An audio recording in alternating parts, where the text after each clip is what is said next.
Bertram living out the back, I reckon you're buying yourself into mucho problemos, you know?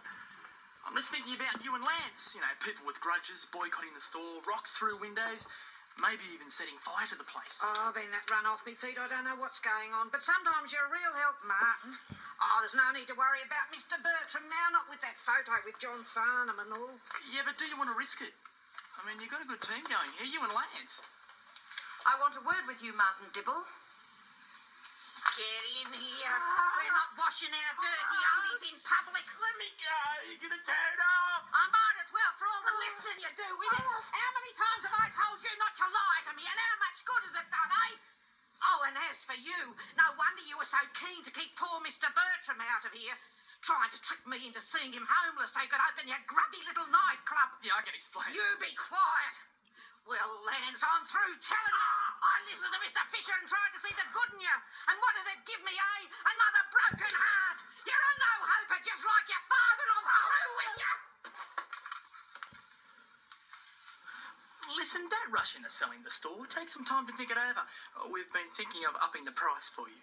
Oh, I don't think that will be necessary. The choice seems quite simple to me. I either hand this place over to you for your disgusting little parties with drink and women, or I throw you off my property right now. Which one were you thinking of? Out!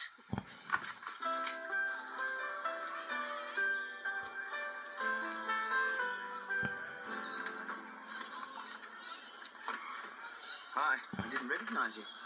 Hard to equate that uniform with the lady who came to see me the other night. Oh, that's funny. I wouldn't describe Alison as a lady. A desperado, maybe, but not a lady. Hey, I'm sorry about that. Believe me, I can explain. Yeah, well, maybe I don't want to listen to you. It wasn't how it looked. I asked you in, remember? Alison was just upset about getting the sack, and I had to play psychiatrist. She doesn't mean anything to me. I mean, she's just a mixed-up kid. And the mixed-up kids get the champagne treatment too, do they? I know it looked bad, but honestly, I'm hurt that you'd think I'd even look at another woman after the other night. Didn't what I say mean anything to you? Did it mean anything to you is what I want to know. There's a lot more I'd like to say if you give me a chance. I hate to break up this little rendezvous, but you are outside school grounds without permission, Morris.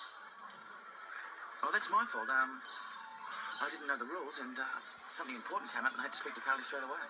Well, Carly does know the rules, and she also knows better than to entertain her boyfriends during school hours. Oh, I'm sorry. I forgot we had to be adults when we were at home and good little boys and girls when we were at school.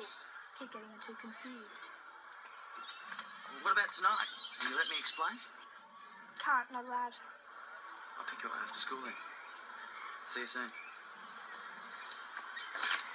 I can appreciate the fact that you're on holiday and probably have nothing better to do, but you are not going to use my school like some sort of amusement park. Sorry if I've inconvenienced you. I'll try and make sure it doesn't happen again. Do that.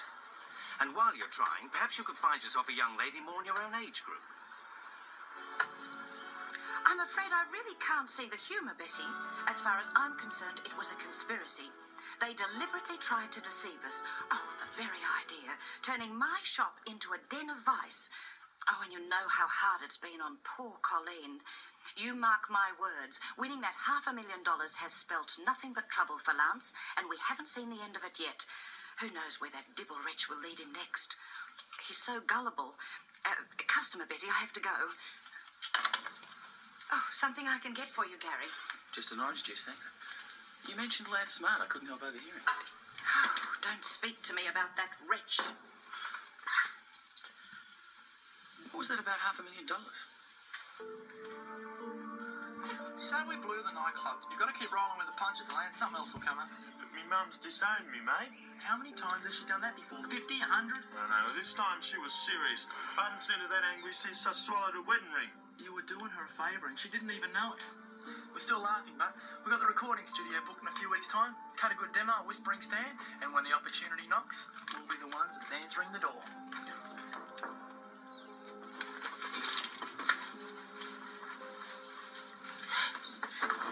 Right. Heard you guys had the rug pulled out from under you. Thought you could use a beer.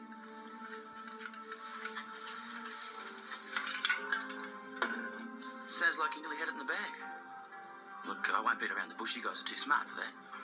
But, I've got this idea and it can't come unstuck. I need some cash to set it up, and you'll treble anything you put in. I suppose you want to ask me a few questions. Cheers. Partners? Cheers.